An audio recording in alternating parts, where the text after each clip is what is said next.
I was born at Sharon Hospital. I was born at Sharon Hospital.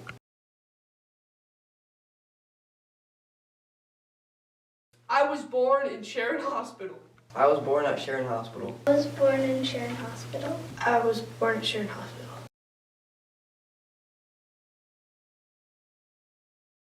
There's one student here who, when they came to register for kindergarten, on kindergarten registration day, I introduced myself to the student's mother. I extended my hand and said, I'm Claire, I'm the nurse. And the mother said, oh, actually we've met. You took care of me at Sharon Hospital. And I looked and I really did remember right away. When I saw the name, it all came back to me. But that happens more often than you might suspect, and that's always really nice.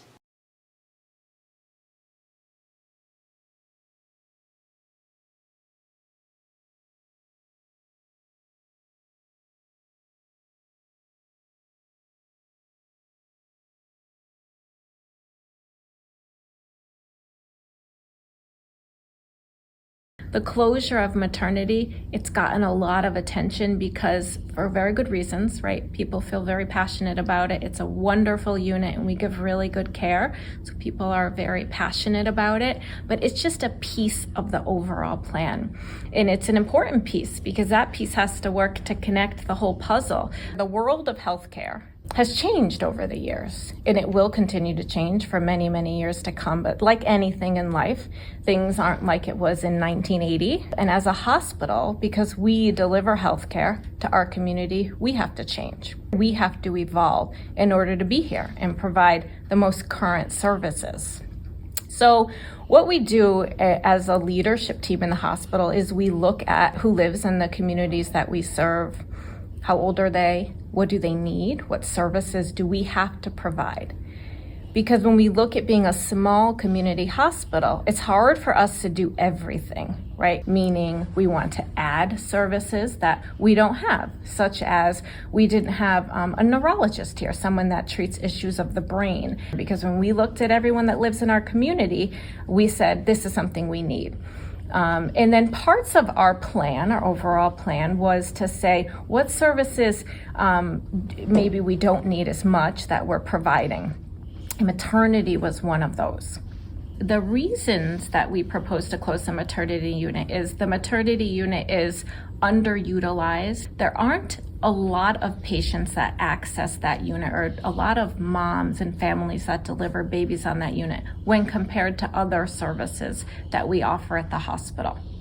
State Representative Maria Horn explained the reasons why she opposed the decision to close the maternity INT in Sharon.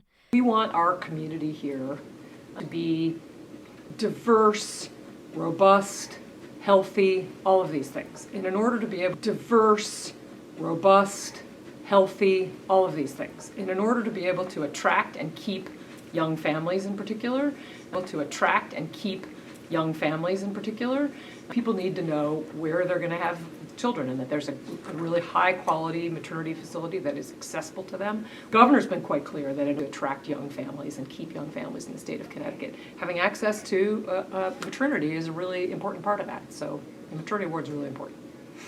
We want to make sure that everybody has access to health care. And part of health care is, a full range of reproductive health care, and that includes maternity care. One of the most important considerations cited by the hospital was budgetary.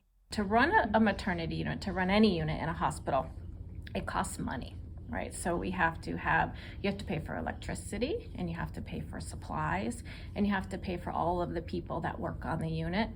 I think it is important that the units stay open. On the other hand, it's very expensive to staff a maternity unit. You have to have highly trained, skilled physicians and nurses and support staff 24 hours a day. It needs to be ready to go around the clock, 7 days a week. And it's really expensive to have a unit like that staffed. Say you have a small community hospital and they deliver approximately 300 babies a year. Maybe one a day on average, but you may have no deliveries for 3 days, and then you may have 3 women in labor on one day. So it's very, very difficult to staff the unit because you just have to be ready to go at any time, and it's expensive. How do we best utilize the resources?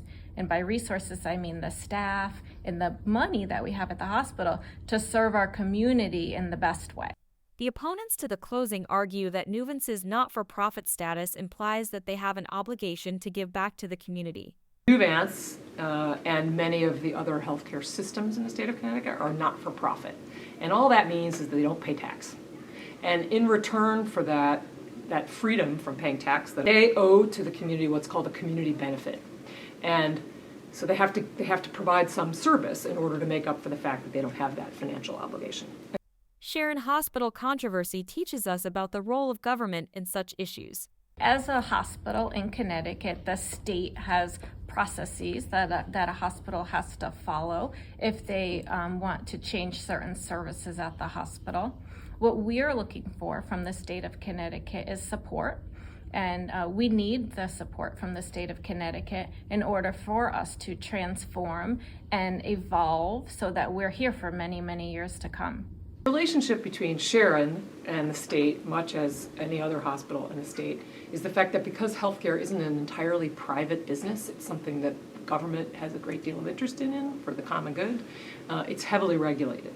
And so Sharon Hospital and every other hospital in the state has to check in with the state in order before they can't do things on their own without the approval of the state. To that process, Nuvance applied to the OHS for permission to close the labor and delivery unit. A number of community groups, including a group called Save Sharon Hospital, got authorization to be a party to that proceeding. OHS is in charge of approving or denying hospital openings and closures.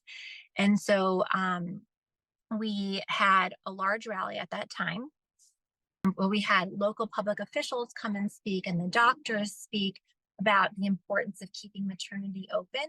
And then all those community members signed letters to OHS and then to our elected officials at the state and federal levels. And OHS ruled that Sharon Hospital was not allowed to close that facility. As we were finishing working on our film, it turned out that what seemed like a resolution of the issue is merely a single episode in a continuing story.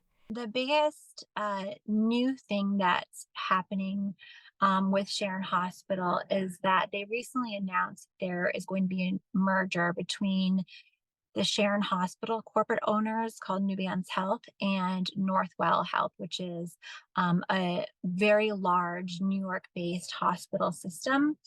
So our next step is to decide whether or not we are going to try to be interveners in their application process to make sure that Connecticut State understands how important it is for Sharon Hospital to continue to provide vital services in the Northwest corner, despite this merger happening with this very large New York corporation. So